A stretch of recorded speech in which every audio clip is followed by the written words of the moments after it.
Today, we are going to see the various needs and different modes of interventions for children with autism. The individual needs of the child with autism need to be thoroughly assessed. In order to provide the services effectively, the initial diagnosis combined with an understanding of the family need to be taken into consideration. At this point, you should become clearer as to which approach or approaches and strategies will be most useful for that particular child. At all times, practitioners and parents should remember that every child with autism will have different needs. So, one blanket program for all children with autism will not be appropriate. One should understand the unique needs of an autistic child. The unique needs of an autistic children are environmental consideration, visual and auditory stimulation in the classroom must be taken into consideration. Many students with autism are sensitive to auditory input and have more difficult time in processing auditory stimulation. Their workstation should be placed away from excessive auditory stimulation and away from unnecessary movement. The next one is visual schedule. Planned activities can be charted in a visual form and posted at or near the desk of the students with autism spectrum disorder, so that they can understand the changes in activities and know what to expect. A student may require a number of mini schedules throughout the day. The student can be helped to learn to use the schedules independently. Staff can direct the students to the schedules when it is time to change activities. The next one is visual structure. The environment needs to be structured visually to help the students clearly see and understand what is expected of him. Workstations must be clearly defined. Some students will need 3-sided workstations, while others will be able to work in more open areas. Tapped outlines on the floor, chairs labeled with the student's name or using furniture to reduce visual and auditory stimulations are examples of environmental consideration. Workstations also need to be structured. Activities should be designed with strong visual cues, and so less auditory directions are needed. Each stations also need to be clearly show what need to be done, how much need to be done, when the student finishes and what's next. Alternative to verbal communication. Many students with autism have impairments in communication, particularly expressive communication. For those who are nonverbal, an augmentative communication system must be in place. The picture exchange communication system has been very effective. Voice output communication devices may be very appropriate for those students who do have verbal communication skills, may benefit from having some form of augmentative communication available as a backup system for times when expressive communication may fail them.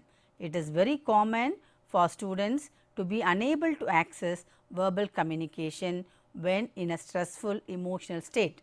Having a backup visual form of communication can assist with the expression and reduce aggressive behavior. Example, communication board which includes small pictures with words to complex sentence. Next is direct instruction of social skills. The majority of students with autism need direct instruction in social skills. Most do not learn interaction skills by simply being placed in social environments. They need to learn social interaction skills in the same way they learn from other academic skills. Using strong visual structures, activities can be designed to teach about identifying emotions in self and others, situations that can cause certain emotions and how to respond in certain social situations. Social stories have been found to be very useful. They are short stories written about specific social situations that briefly describe a social situation, how others may respond in this situation and how the student should respond. The next one is literacy instruction.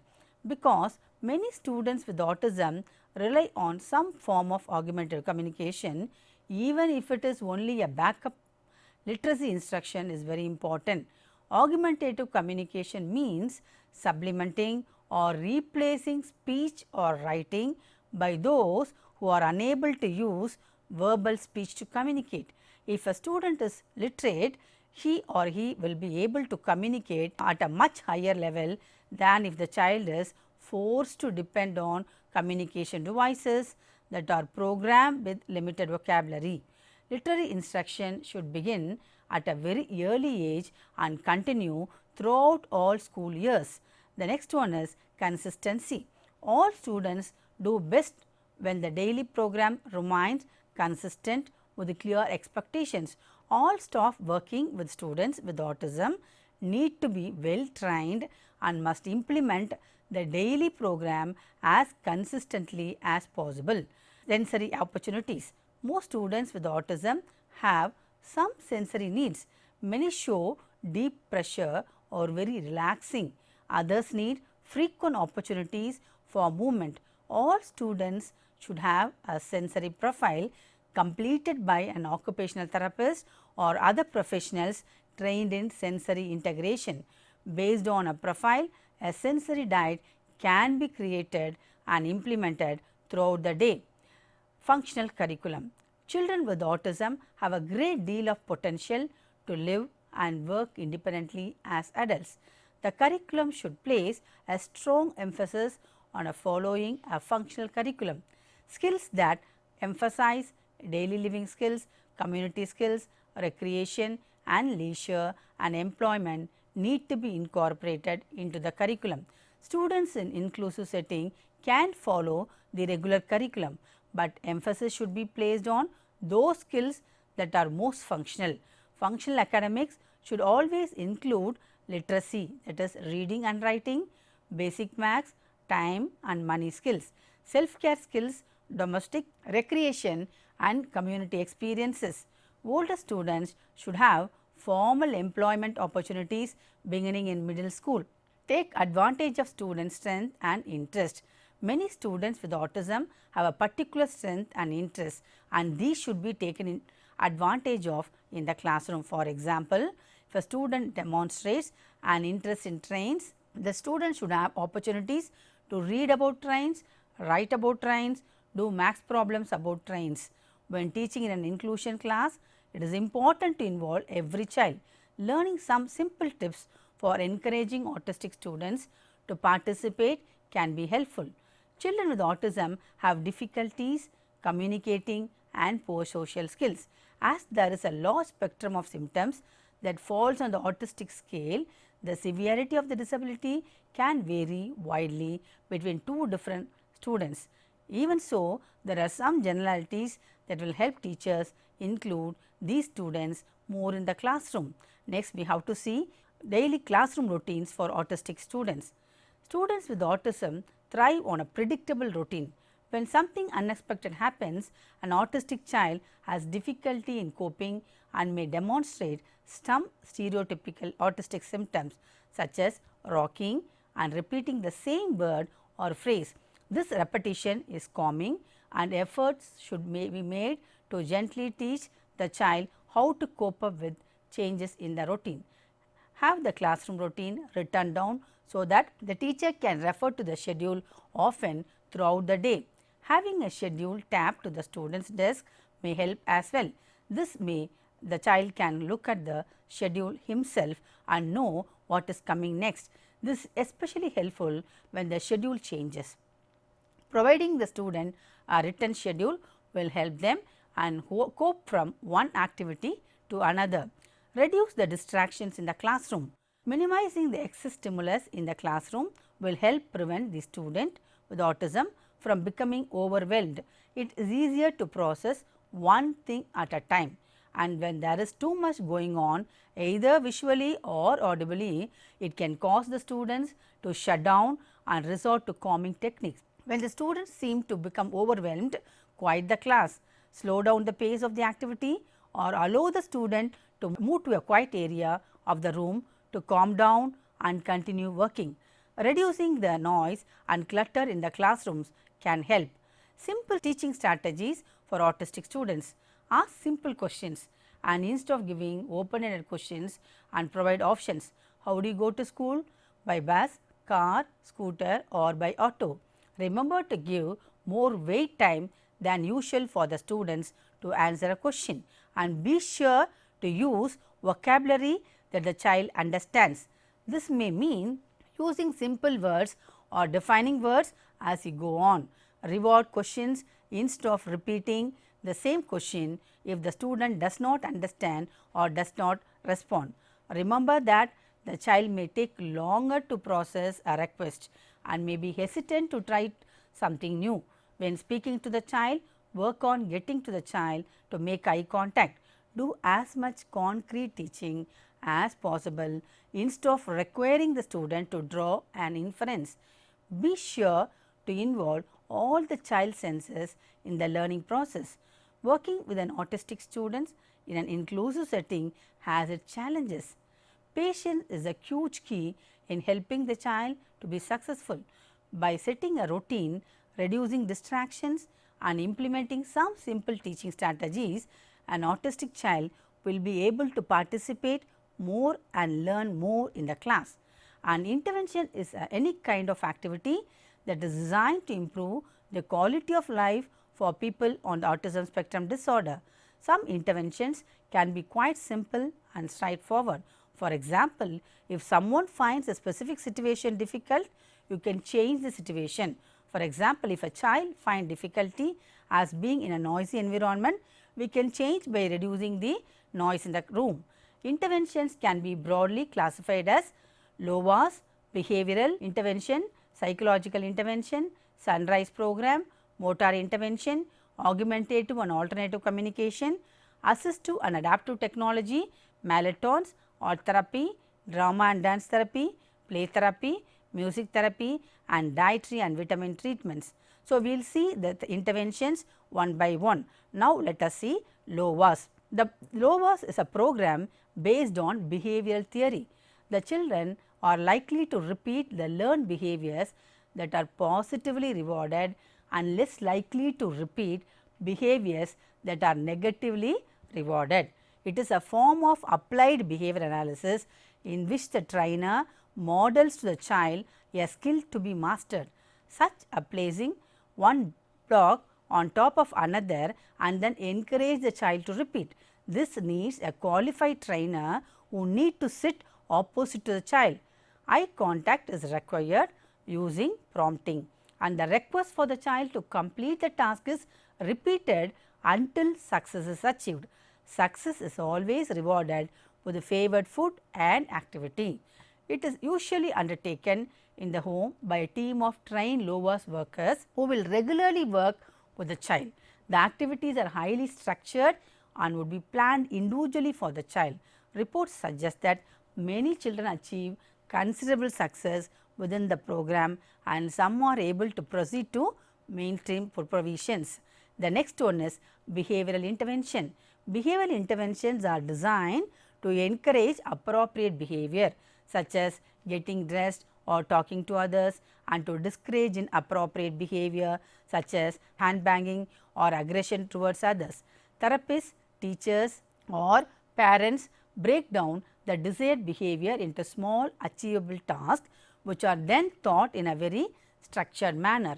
The next one is psychological intervention. Psychological intervention include a wide range of intervention based on psychology, which is the scientific study of human mind and behavior. That means how we think, feel, act and interact individually and in groups. Psychological intervention includes talking therapies, that is counseling, creative therapies such as art therapy and cognitive therapy. Biomedical interventions. The therapy is designed to stop or at least reduce the effect of biomedical problems such as gastrointestinal abnormalities, immune dysfunction, detoxification abnormalities, nutritional deficiencies or imbalance. Biomedical problem acts as triggers which cause or at least exacerbate many of the problems faced by the people with autism. The problem can be solved or reduced by following one or more biomedical interventions. Next is the Sunrise program. The Sunrise program was developed by Kaufman in the year 1974 in America for his own son, and it was used from about 18 months. A separate playroom was developed for the program to work on. The playroom should be totally free from distraction and totally child focused. A drastic improvement was seen in the child after the introduction of this intervention. This mode of intervention was based on the principle of helping the child to learn what he or she wants to learn as opposed to what others may want him to learn of what is perceived to be needed is fundamental. The mentor will undertake a range of activities combining by following the children's own lead and participating in whatever they are doing and encouraging the child to participate in adult selected activities. Both the child and the mentor are observed through a two-way mirror, and the mentor meet regularly to plan future activities. This will enable the child to adapt to other settings and environment. The next one is motor intervention. Motor intervention refers to any treatment and therapies which make use of or which aim to improve motor functioning or movements of the whole body or parts of the body. Sensory interventions offer to any treatments and therapies which make use of or which aim to improve sensitivity to one or more of the senses. Now, let us see about the augmentative and alternative communication. It is a form of communication that people use if they are unable or unwilling to use standard form of communication such as speech. Alternative communication system are designed to replace standard means of communication. Now, let us see about assistive and adaptive technology. Assistive and adaptive technology refers to any products, devices or equipments that are used to maintain, increase or improve the functional capabilities of individuals with autism. The next technique is Mechaton. Mechaton enables a child to communicate who has no other form of communication. It is a basic signing system with each signs having a matching line drawn to a pictorial support. It is mainly used in the young autistic children. Next is the art therapy. Art therapy is a way of expressing oneself and of communicating in a safe way where there are no correct or incorrect answer. Example, sensory experience was clearly being enjoyed in this therapy. This therapy will be successful in both social interaction and communication as well as being an enjoyable, creative and sensory experiences. Now, let us see about drama and dance therapy. The session should be planned to include more structured elements. This therapy will aid in the development of social interaction and communication, but will also benefit physical skills. The sensory aspect of experience will also benefit the child with autism. Next, we are going to see an important therapy, that is play therapy. Once barrier to interaction is overcome, play-based learning for children with autism can be given. Even though this approach is useful, knowledge regarding difficulties is also essential. The difficulties include use of senses, example, licking and tasting when exploring items, stereotypical and rigid play patterns. Their focus will be on exploring unusual part of playing and longer period of time spent. Lack of direct eye contact, example, using peripheral vision to see the items. Lack of attention and concentration on adult led activities. Lack of imaginative play, tendency to repeat learn play pattern. Those difficulties show that children with autism need to be taught to play. Through play, we can teach imitation, turn taking, social interaction and cognitive skills. Music therapy. Music therapy enables interaction and communication through music and the use of musical instruments. It will be helpful to develop skill in turn taking. Music therapy helps in developing eye contact, self-awareness, feelings and emotions and establish a relationship between the child and the therapist. This approach will be a non-confrontational and non-threatening situation for the child.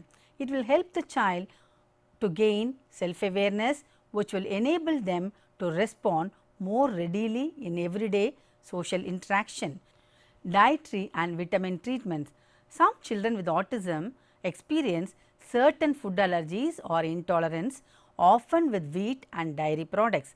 Some children have a tendency to difficulties with their digestion and bowels, leading to constipation or diarrhea. Children with autism can often have problems with food due to their taste, texture and smell sensitivities. Researches undertaken by researchers in India and abroad suggest that a gluten and dairy free diet has resulted considerable benefits, particularly for those at the more severe end of the spectrum.